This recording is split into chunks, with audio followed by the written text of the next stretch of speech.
Alex Ezerito from Kettlebottom Outdoors, and today we're going to show you how to set up your own arrow.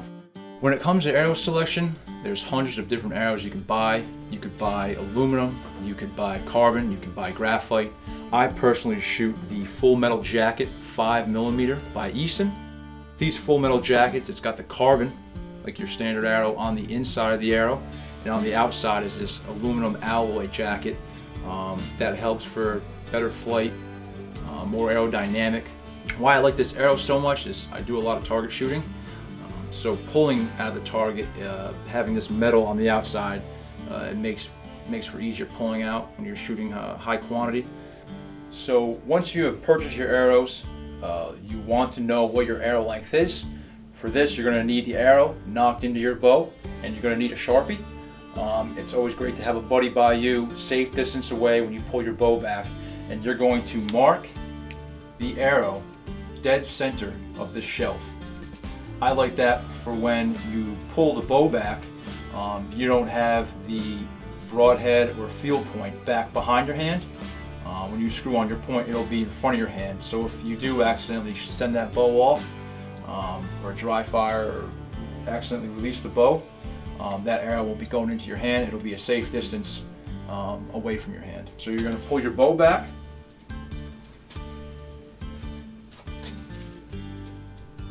And you're going to have someone knock a little marker dead center of that shaft. So I went ahead and measured my shaft here, and I am 27 15/16 inches, perfectly right on the button. One thing you want to make sure you remember is when you are measuring is you do not want to include this knock, because you could purchase certain knocks that have different sizes. So you want to make sure that you're cutting your shaft exactly the same every single time, bare shaft only. Now that you have your arrow bare shaft length, I see guys use their teeth to try to pull these knocks out. It's best to use a pair of pliers, so you're not going to be scoring the end of this knock, because when you change one thing, you change everything, and doing a little cut like that could actually crack the knock. So I like to put it over my shirt, and then I'll just take it and just do a straight pull. You could use a towel if you have it. And now we have the knock, which I'll hold off to the side, and I'll go through and I'll do all of my arrows. The arrow saw that I'm using today is a Weston arrow saw. When cutting, you want to make sure that you are set up on your actual saw with the correct length. Once you have that correct length, you then are going to just do a dry run with the saw off, make sure everything's lined up perfectly, and from there you will then start the saw and start doing your cuts. And that saw is going to be spinning towards me or spinning counterclockwise. So I'm going to be putting that arrow into the saw, laying it, making sure it's level the entire time, and spinning that arrow towards the blade versus going with the blade. This will give us a lot cleaner cut. Now that you have your arrows cut to the exact length that you need for your bow, next you're going to want to make sure you square the end that was cut. When I bought these arrows, it did come with this small bag. The sanding stone that Easton includes on all their arrows, along with their inserts, is very handy. What you want to do is you want to find a mat or something that's going to really hold that sanding tool in place, and you want to make sure your arrow is perfectly vertical here. And then you're just going to start slowly spinning it, trying to keep it as perfectly upright as you can.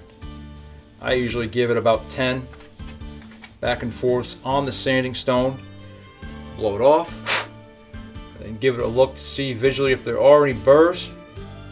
You also should look at this. It's called an ASD by G5.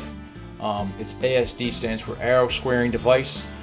So you're going to lay this flat on the table, and you got a perfect 90 degrees, and this makes it even more precise. When it comes to archery, precision is everything. So on this tool, you want to place the arrow on just as so, and make sure you're on a nice flat surface here, and then you're going to grasp this thing and give it some turns back and forth, making sure that tool stays perfectly still. Now the best way to check to make sure that this is perfectly square is I like to take a fuel point. This is just a 100 grain standard fuel point, and I will put it down into the arrow and see if I see any gaps, any burrs, anything that doesn't look flush, and it looks pretty good to me. So now that we have the arrows cut, we have gone ahead and squared the arrows with the ASD tool along with the sanding stone, and then thoroughly cleaned it with either a specific cleaning wipe or just acetone on a paper towel. We are now ready to add the insert into the arrow.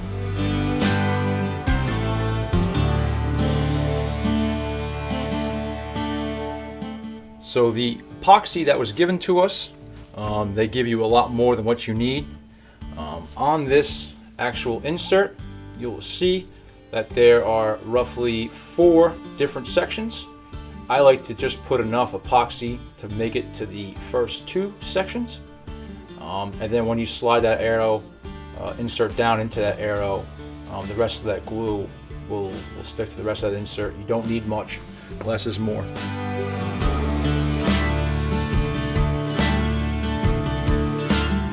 And then we will use the tool. This is the hit tool. And you will slide that right down into the arrow until it stops completely. And then you're going to pull that out. I like to keep a rag just to wipe off any excess. Once you add the insert to the arrow, it's vital that you want to lay this arrow on a very flat horizontal surface. This ensures that when it's sitting on that surface, the insert is not going to be sliding around inside the arrow. I've seen it sometimes where guys will go ahead and put their insert in and the insert will fall out of that arrow. Then you have different variances of where that insert lays inside there. So you want to make sure once that arrow is in completely, you want to lay it on a flat surface for 24 or 36 hours and let that arrow dry, and then you will be time to fletch. So now that we have glued our insert in and waited for that glue to dry, we will now reinstall our knock, and I'm actually going to go ahead and add some of these knock-on wraps that you can get on knockonarchery.com from John Dudley. I like these because if I do mess up a fletch, they're a lot easier to clean using this tool. All this is just a fletch stripper. It's a great tool. Definitely need to have it if you're going to be fletching. So once this is clean, what you want to do is you want to peel back the wrap, and you're going to lay that wrap upside down on the table. We have a pad here, so it makes it a lot easier. And I like to start from the back side here. You're going to line up the back of the shaft where the shaft meets the knock. You're going to line that up with the actual decal, and you're going to make sure that you're touching that decal in the same spot all the way through, slowly pushing until you start seeing that decal start to move. I'm fully touched there. Now I'm going to apply slight pressure, and I'm going to roll that wrap right onto the arrow shaft.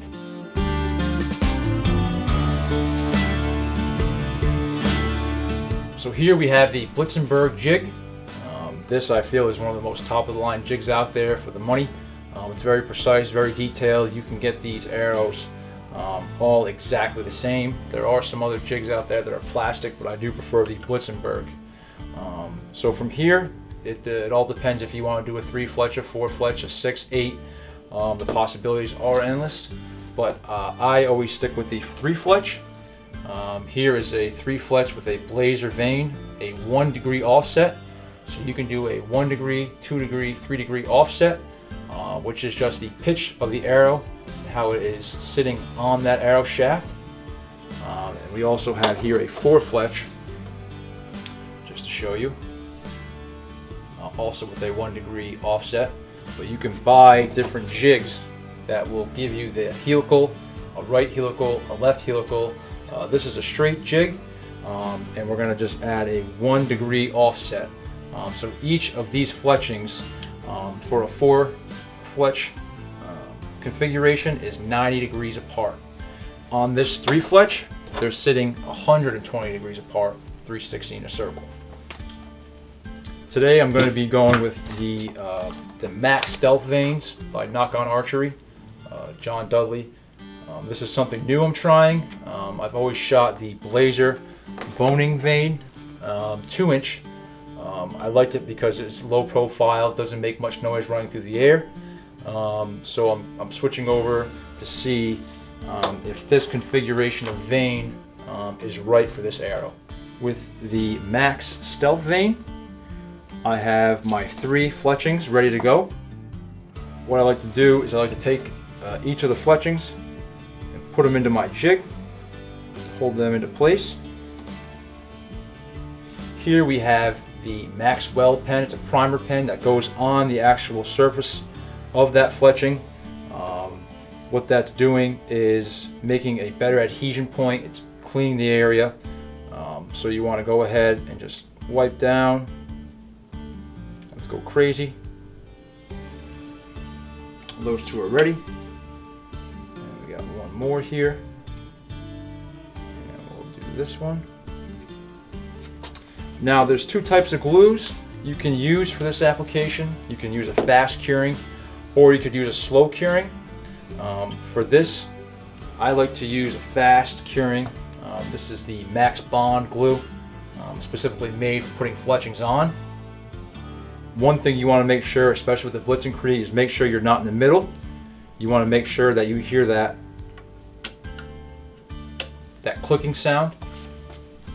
So now I know that I'm perfectly in one of the spots where it needs to be. I will take my fletching, I will line that up, making sure it's in the same place every single time, lining up the back of that fletching with that mark that I have made that's specifically for my arrows that I make. And how I got to know the distance is really trial and error, but also Knock On Archery provides on this cool little rat pad how far to go from the back of the vane to the throat of the nock. He suggests to start at about 1 1/4 inches. I believe I'm just over that, just over 1 1/4 inches. So, but that's a good starting point, and then you can adjust that from there. There's a lot of variables when building these, but making sure you're consistent and they're all exactly the same is key. Also, when adding the glue, just like you were with adding the inserts, you want to make sure that you're not overdoing the glue and seeping all over the place. Less is more. So when adding this glue, you're just going to do a light coating of it, making sure it's nice, evenly placed, not too much. And then you're going to set this. You'll feel there's a magnet. You'll slightly press down. You might even see just a little bit of glue coming up. But I like to press that down nice and firm. Give it about a good 5-second count. And then you will open up the jig, pull that off. Any excess glue you can just give a slight wipe to. You now want to take this jig and rotate it, making sure you hear it click and it's in that next section. And repeat the same steps.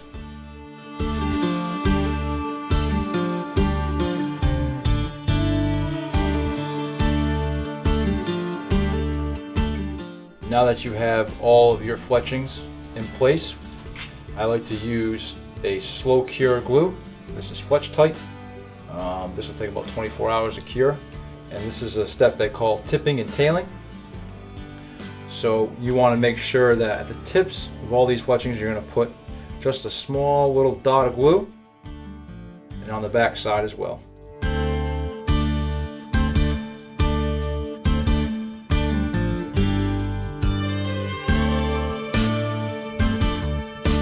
The last step is to add your field point. Here is a Saunders combo point, 100 grain, that will screw right into the tip of our insert. And here you have it, a fully done arrow. Thanks for watching Kettlebottom Outdoors, and we'll see you next time.